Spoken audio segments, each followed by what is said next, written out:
நெல்லை கிழக்கு மாவட்ட காங்கிரஸ் தலைவர் KPK ஜெயக்குமாரின் உடலை பிரேத பரிசோதனை செய்ய நடவடிக்கை எடுக்கப்பட்டிருக்கிறது.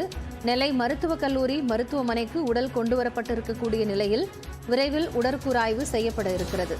திசையன்விளை அருகே உள்ள தோட்டத்தில் பாதி எரிந்த நிலையில் ஜெயக்குமாரின் உடல் மீட்கப்பட்டிருந்த நிலையில் இது தொடர்பாக காவல்துறையினர் கூடுதல் விசாரணை மேற்கொண்டு வருகிறார்கள். இந்த நிலையில் அவருடைய உடலை உடற்கூறாய்வு செய்வதற்கான நடவடிக்கை என்பது மேற்கொள்ளப்பட்டிருக்கிறது. விவரங்களை செய்தியாளர் ஐயப்பனிடம் கேட்கலாம்.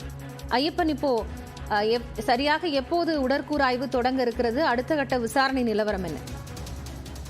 அதாவது திருநெல்வேலி கிழக்கு மாவட்ட காங்கிரஸ் கமிட்டி தலைவர் ஜெயக்குமார் காணாமல் போனதாக புகார் செய்யப்பட்டு இன்று அவர் எரிந்த நிலையில் உடல் மீட்கப்பட்டது.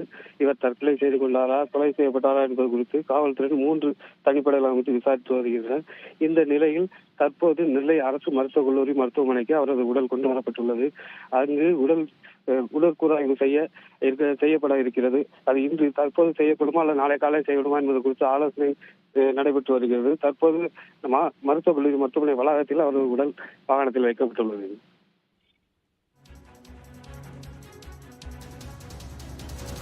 நன்றி ஐயப்பன். கூடுதல் விவரங்களுக்காக மீண்டும் இணையலாம்.